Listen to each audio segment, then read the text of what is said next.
দর্শক আমন্ত্রণ যমুনার বিশেষ আয়োজন doctors on call presented by BRB hospitals লিমিটেডে।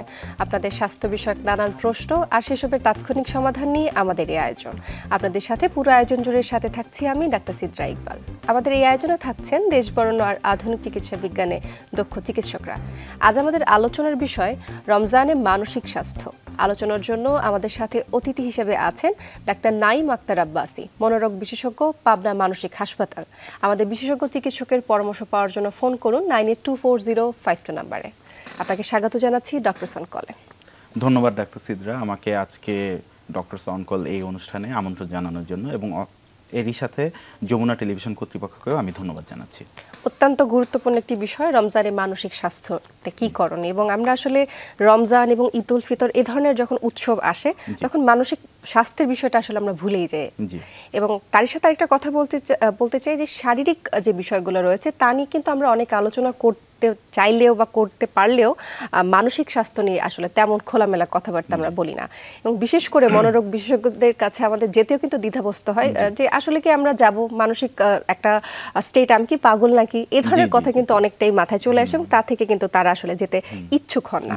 তো প্রথমে একটু শুরু করি, রমজানে যেহেতু মানসিক স্বাস্থ্য নিয়ে কথা বলছি, রমজানে কি কি ধরনের মানসিক চাপ বেড়ে যেতে পারে বা কি ধরনের অসুবিধা হতে পারে?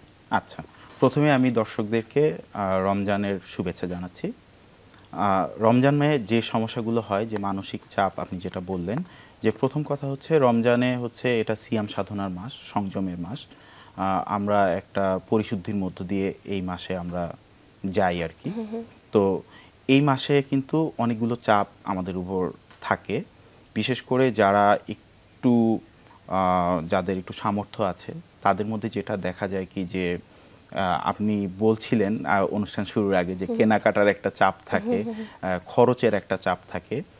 একই সাথে হচ্ছে রমজানে কিন্তু যেহেতু সিয়াম সাধনার মাস, এবং এখানে যারা বিত্তবান মানুষ তারা কিন্তু বিভিন্ন ধরনের দান খয়রাত করে থাকেন, জাকাত দিয়ে থাকেন। তো এইটাও একটা চাপ কিন্তু অনেক ক্ষেত্রেই থাকে। দেখা যায় যে দেশের অর্থনৈতিক অবস্থা বা তার অর্থনৈতিক অবস্থার উপর কিন্তু এই চাপটা নির্ভর করে। তো এই ক্ষেত্রে এই চাপগুলোর কারণেই কিন্তু অনেক ক্ষেত্রে দেখা যায় যে দুশ্চিন্তা ভর করে, এবং অনেক ক্ষেত্রে অস্থিরতা অনুভব করে মানুষ। ঠিক আছে, বিশেষ করে পরিবারের দায়িত্ববান ব্যক্তি যারা রয়েছেন তাদের মধ্যে কিন্তু এই চাপটা সবচেয়ে বেশি দেখা যায়, যেহেতু রমজান এবং উৎসবকে ঘিরে একটা দায়িত্ব তাদের মধ্যে থাকে যে পরিবারের সকলের জন্য হচ্ছে ঈদের আনন্দ কিনতে হবে, ঈদের জামা কাপড় নিতে হবে, এবং বাজারের একটা বিষয় তো রয়েছে। তো তাদের যখন হচ্ছে এই ধরনের মানসিক চাপের মধ্যে দিয়ে যান, তাদের জন্য আসলে আমরা কি করতে পারি বা তাদের জন্য কি পরামর্শ থাকবে? তো এই ধরনের মানসিক চাপ যখন তাদের মধ্যে আসে, তখন এই চাপগুলো থেকে বের হওয়ার জন্য প্রথম কথা হচ্ছে যে এই ধরনের মানসিক চাপ তো অবশ্যই আসবে, কারণ ঈদের একটা উৎসব রোজার শেষে, এবং এই উৎসবটা পরিবারের সাথে পালন করতে হবে, এবং উৎসবটা একটা খুশির মধ্যেই কিন্তু পালন করতে হবে। তো এই চাপটাও করার জন্য যেটা আমরা করতে পারি সেটা হচ্ছে পরিবারের সদস্যদের সাথে কিন্তু একটা ভালো সম্পর্ক তৈরি করা, পরিবারের সদস্যদের একটা সাহায্য সহযোগিতা নেওয়া, বন্ধু-বান্ধবের সঙ্গে একটা ভালো সম্পর্ক স্থাপন করা, সবার সঙ্গে একটা যোগাযোগ স্থাপন করা, এবং একই সাথে হচ্ছে যে কিছু কিছু যেমন রোজা রেখে যে আমরা সারাদিন যে ধর্মীয় কর্মগুলো করি সেখানে কিন্তু একটা মেডিটেশন হয়।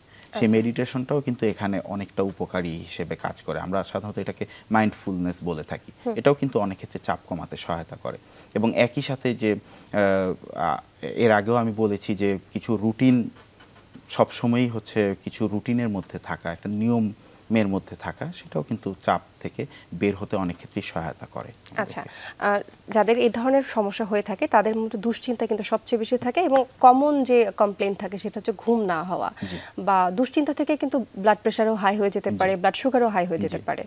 তো যাদের দুশ্চিন্তার জন্য আসলে ঘুম হয় না, নির্ঘুম রাত কাটে, তাদের জন্য আসলে আপনি কি পরামর্শ দিবেন?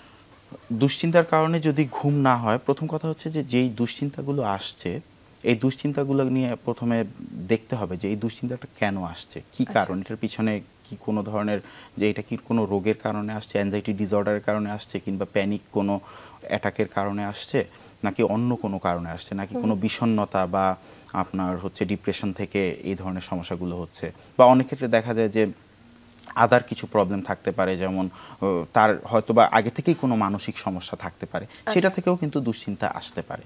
কাজে এই ধরনের দুশ্চিন্তাগুলো থেকে বের হতে হলে যেটা করতে হবে যে প্রথমত হচ্ছে যে তাকে খুব হেলদি লাইফটা লিড করতে হবে, যাতে দুশ্চিন্তাগুলো খুব সহজে না আসে।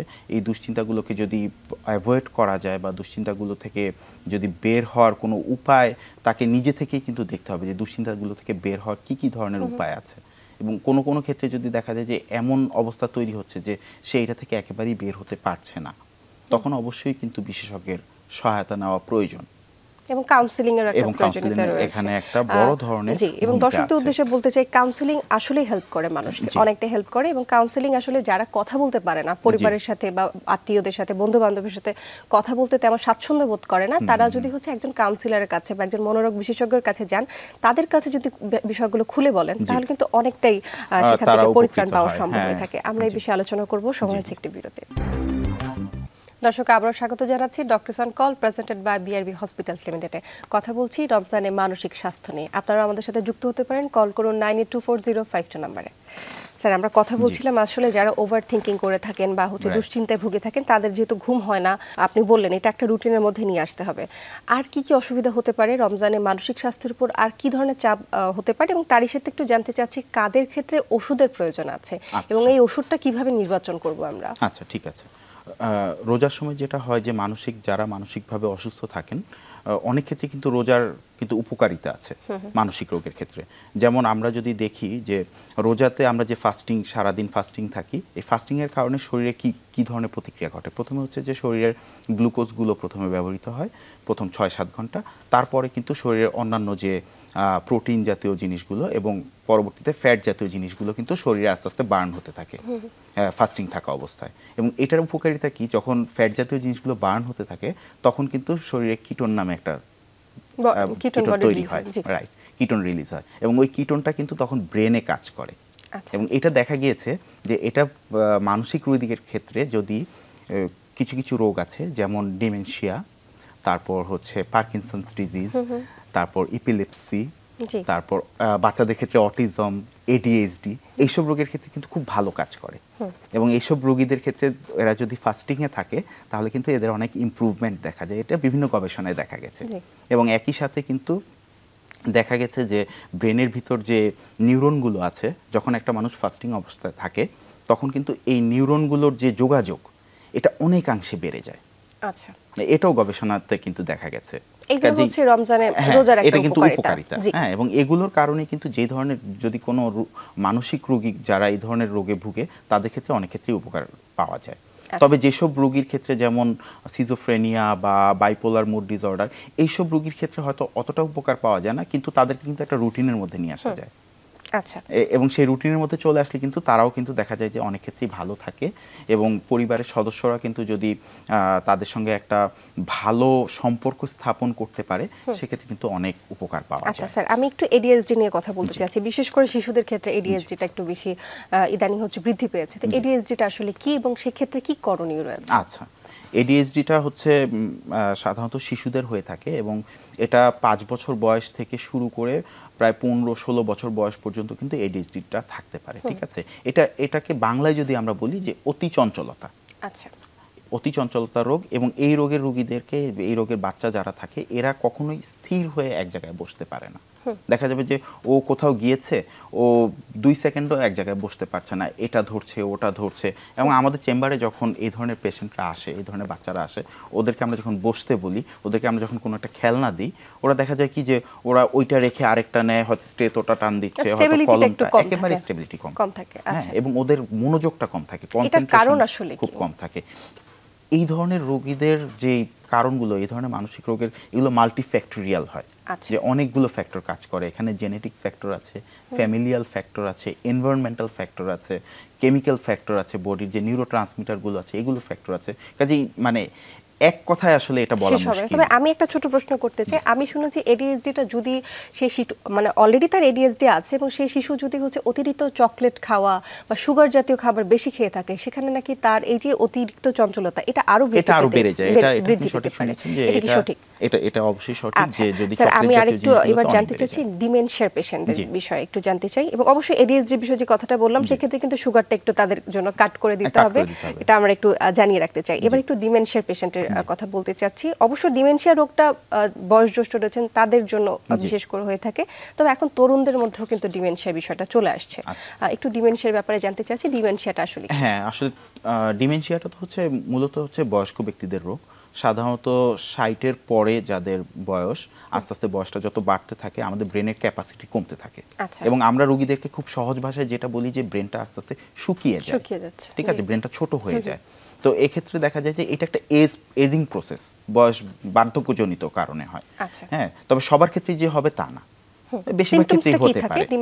এক্ষেত্রে সিমটম যেটা থাকে যে তাদের ভুলে যাওয়ার সমস্যা হয়। প্রথমে যেটা হয় যে ছোটখাটো জিনিসগুলো ভুলে যায়, এবং রিসেন্ট মেমোরি যেটা, অর্থাৎ এখনই যেই কাজটা করেছে বা কিছুক্ষণ আগে যেই কাজটা করেছে সেটা তারা ভুলে গিয়ে থাকে। স্যার, জানতে চাচ্ছি তাদের মেডিসিন যেগুলো থাকছে রমজান মাসে আসলে তারা কিভাবে সেটা মেইনটেইন করবেন? হ্যাঁ, তাদের ক্ষেত্রে মেডিসিন যেগুলো আছে, ডিমেনশিয়ার প্রথম কথা হচ্ছে যে ভুলে যাওয়াটা কিন্তু আমরা ঠেকাতে পারি না, কারণ ব্রেন যে শুকিয়ে যাচ্ছে বা ব্রেন ছোট হয়ে যাচ্ছে সেটাকে আমরা ঠেকাতে পারি না।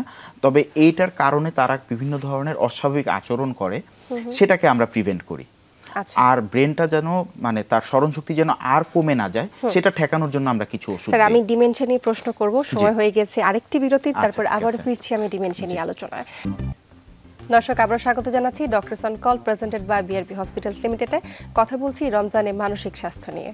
স্যার, আমরা কথা বলছিলাম ডিমেনশিয়া নিয়ে, এবং আপনি বয়োজ্যেষ্ঠদের ডিমেনশিয়া নিয়ে কথা বলছিলেন যে তাদের ওষুধ নিয়ে। কন্টিনিউ করি যে যারা বয়োজ্যেষ্ঠ ডিমেনশিয়ার পেশেন্ট আছে তাদের ক্ষেত্রে যেই ওষুধ নিয়ে আমি কথা বলছিলাম, যে তাদের ক্ষেত্রে যেই ওষুধগুলো আমরা সাধারণত দিই, দেখা যায় কি যে রোজার সময় আসলে ওই ধরনের কোনো ওষুধ গ্রহণে বাধা নেই, কারণ হচ্ছে আমরা 2 বেলার ওষুধ দিই। আচ্ছা, সো 2 বেলার ওষুধ দিলে হয় কি যে একটা ওষুধ ইফতারের সময় আর একটা সেহরির সময় খাওয়া যায়। আর যদি কারো ঘুমের প্রবলেম থাকে তাদেরকে হয়তো আমরা সন্ধ্যা রাতে একটা ওষুধ দিয়ে দিই ঘুমের জন্য, সেক্ষেত্রে সেটা খেতে পারে। আর স্পেসিফিক ডেমেনশিয়া প্রিভেন্ট করা বা ডেমেনশিয়াকে ডিলে করার জন্য বা সিমটমগুলো ডিলে করার জন্য যে ওষুধগুলো দেওয়া হয় ওগুলো এক বেলাই দেওয়া হয়, খুব কমই 2 বেলা দেওয়া হয়। তো এই ক্ষেত্রে ওষুধে কোনো প্রবলেম নেই। আর তরুণদের ক্ষেত্রে যেটা বলতে চাচ্ছিলাম যে ডিমেনশিয়ার আসলে 2টা ধরন আছে, ঠিক আছে। একটা হচ্ছে ট্রু ডেমেনশিয়া আর একটা হচ্ছে সিউডো ডেমেনশিয়া। সিউডোটা মানে হচ্ছে যে ফেক আর কি, রাইট, যে নকল, ফেক ডেমেনশিয়া। যে ওদের ক্ষেত্রে হয় কি যে তরুণরা হচ্ছে এখনকার দিনে দেখা যাচ্ছে তারা, আমরা যেটা একটু আগে আলোচনা করছিলাম যে বিভিন্ন ধরনের দুশ্চিন্তা, বিষণ্ণতা, অস্থিরতা এগুলোতে ভুগতেছে। তো যখন একটা তরুণ এই ধরনের সমস্যায় ভোগে তখন হয় কি তার মনোযোগের খুব অভাব হয়, এবং মনোযোগের অভাব হলে কনসেন্ট্রেশন যখন কমে যায় তখন কিন্তু দেখা যায় যে সে তার একটু আগে কি করেছে বা কিছুক্ষণ আগে কি করেছে বা কোনো একটা তার চেকলিস্ট আছে, চেকলিস্টটা হয়তো পুরোটা সে ফিল আপ করতে পারে না, তখনই দেখা যায় সে ওই জিনিসগুলো ভুলে যায় এবং হয়তো তখন চিন্তা করে যে আমি বোধহয় ডেমেনশিয়াতে ভুগছি। বাট আসলে কিন্তু তাদের ওইটা ডেমেনশিয়া না, তাদের কিন্তু স্পেসিফিক অন্য কারণে তারা এই ধরনের মানে কনসেন্ট্রেশনের অভাব হচ্ছে, ওইটা থেকে তারা ভুলে যাচ্ছে। আচ্ছা, সেই অন্য কারণগুলো তাহলে হচ্ছে সেখান থেকে সরে আসতে হবে, সেখানে একটা প্রপার রুটিন ওয়াইজের একটা লাইফ হচ্ছে মেইনটেইন করতে হবে। স্যার, আরেকটা খুবই গুরুত্বপূর্ণ একটা বিষয়, আপনি সংবাদ মাধ্যমগুলোতে বা হচ্ছে ফেসবুকে বা সামাজিক যোগাযোগ মাধ্যমগুলোতে দেখেছেন কিনা, একজন মায়ের গল্প সেখানে দেখছিলাম যে নিজের যমজ সন্তানকে তিনি বালিশ চাপা দিয়ে মেরে ফেলেছেন, এবং তার কারণ হিসেবে তিনি বলেছেন যে রাতে ঘুম হতো না এবং প্রচন্ড হচ্ছে যখন হচ্ছে কান্নাকাটি হচ্ছে এই শব্দটা তিনি নিতে না পেরে আসলে এমনটা ঘটনা করেছেন। এবং সেখানে অনেক বিশেষজ্ঞ চিকিৎসকরা কিন্তু লিখেছেন যে এটা একটা পোস্টপার্টাম ডিপ্রেশন যেটাকে বলে, অর্থাৎ প্রেগন্যান্সির পরে কিন্তু 1-2 বছর এই ধরনের একটা ডিপ্রেশনের মধ্যে দিয়ে মায়েরা যান। আমি তাদেরকে নিয়ে একটু কথা বলতে চাচ্ছি, আসলে পোস্টপার্টাম ডিপ্রেশনটা কি? হ্যাঁ, আসলে পোস্টপার্টাম ডিপ্রেশনটা কিন্তু আমাদের দেশে খুব একটা গুরুত্ব সহকারে দেখা হয় না, ঠিক আছে। এই কারণেই এই ঘটনাগুলো ইদানিং খুব বেড়ে গেছে, বিশেষ করে যখন একজন ফিমেল, একজন মহিলা যখন কনসিভ করে বা গর্ভবতী হয় তখন কিন্তু দেখা যায় তার শরীরে বিভিন্ন ধরনের হরমোনের চেঞ্জ হয়, কারণ একটা কনসেপশনকে টিকিয়ে রাখার জন্য সৃষ্টিকর্তা এমনভাবেই আমাদেরকে তৈরি করেছেন মহিলাদেরকে যে তাদের বিভিন্ন হরমোনগুলো চেঞ্জ হয়ে কিন্তু ওই কনসেপশনটা ঠিক রাখে। তো এই হরমোনাল চেঞ্জগুলো যখন হয়, এই হরমোনাল চেঞ্জগুলো হওয়ার কারণে কিন্তু তাদের মানসিক অনেকগুলো প্রভাব পড়ে, কিছু কিছু ইতিবাচক প্রভাব পড়ে, কিছু কিছু নেতিবাচক প্রভাব পড়ে। এই নেতিবাচক প্রভাবগুলো যখন পড়ে, নেতিবাচক প্রভাবগুলো পড়ার কারণে কিন্তু তাদের মধ্যে মানসিক বিভিন্ন ধরনের লক্ষণ তখন দেখা যায়। যেমন একটা গর্ভাবস্থায় এক ধরনের লক্ষণ দেখা যায়, যখন তার পরবর্তী আরেক ধরনের লক্ষণ দেখা যায়, ঠিক আছে। তো এইটা প্রথমেই কিন্তু তার পরিবারের সদস্যদের দায়িত্ব হচ্ছে যে তার মধ্যে কি কি পরিবর্তন হচ্ছে সেটা লক্ষ্য করা। কারণ এক্ষেত্রে ডিপ্রেশন হতে পারে, এক্ষেত্রে কিন্তু সাইকোটিক ডিসঅর্ডার হতে পারে, অর্থাৎ যেটা আমরা বলি যে উন্মাদের মতো আচরণ করা, সে ধরনের হতে পারে। আবার শুধু ছোটোখাটো অ্যাংজাইটিও হতে পারে, কাজে সব ধরনের জিনিসই হতে পারে। তবে ডিপ্রেশনটাই আমরা কিন্তু সবচেয়ে বেশি পাই। এবং যখন ডিপ্রেশনটা হয়, যে একটা প্রসব পরবর্তী অবস্থায় যে একটা বাচ্চাকে লালন পালন করা, এটা একজন মায়ের জন্য, যিনি নতুন মা হয়েছেন, তার জন্য কিন্তু একটা বিশাল বড় একটা দায়িত্ব এবং একটা চাপ। অবশ্যই হ্যাঁ, যেই মা এই চাপটা উতরাতে পারেন, চাপটা নিয়ে নিতে পারেন, সহ্য করতে পারেন, উনি কিন্তু দেখা যায় খুব ভালো মতো তার সন্তানকে লালন পালন করতে পারছেন, তার সংসারকে সাজিয়ে গুছিয়ে রাখতে পারছেন। কিন্তু যেই মা এই চাপটা নিতে পারে না, তার ক্ষেত্রেই কিন্তু সমস্যাগুলো দেখা যায়। এবং তখন উনি এতটা ডিপ্রেশনে পড়ে যায়, যে আপনি যেই ঘটনাটা বললেন, যে রাতের বেলা ঘুম থেকে উঠে বাচ্চাদেরকে বালিশ চাপা দিয়েছে। এবং এই ধরনের ঘটনা এই যে মিডিয়াতে এসেছে, অনেক ঘটনা মিডিয়াতে আসেও না, আমরা জানিও না। হ্যাঁ, আর যেসব পরিবার সচেতন, তারা হয়তো দেখা যায় যে তাদের পরিবারের সদস্যদেরকে, ওই মাকে হয়তো আমাদের কাছে নিয়ে আসে, যে তার আসলে স্যার, আমরা একেবারে অনুষ্ঠান শেষ পর্যায়ে চলে আসছি। তাহলে এই পোস্টপার্টাম ডিপ্রেশন থেকে কিভাবে আমরা নিত্রাণ পাবো? হ্যাঁ, এটা পরিত্রাণের অবশ্যই উপায় আছে। এটা চিকিৎসকের পরামর্শ নিতে হবে। প্রথম কথা হচ্ছে, আমি যেটা প্রথমেই বলেছিলাম, যে লক্ষ্য রাখতে হবে যে তার মধ্যে কি কি পরিবর্তন আসছে।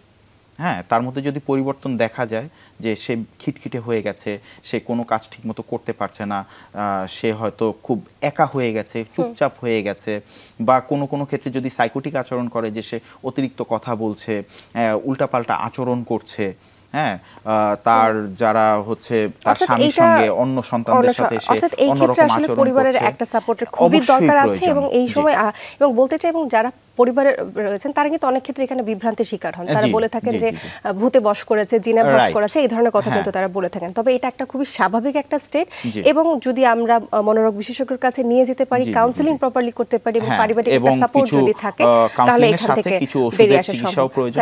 অসংখ্য ধন্যবাদ জানাচ্ছি আপনাকে, আপনার মূল্যবান সময় আমাদেরকে দেবার জন্য। আপনাকে অসংখ্য ধন্যবাদ, এবং যমুনা টিভিকে অসংখ্য ধন্যবাদ আমাকে আজকে এই অনুষ্ঠানে আমন্ত্রণ জানার জন্য। ধন্যবাদ স্যার। দর্শক, এই ছিল doctors on call presented by BRB hospitals লিমিটেডের আজকের আয়োজন। আমাদের সাথে থাকার জন্য অসংখ্য ধন্যবাদ আপনাদের।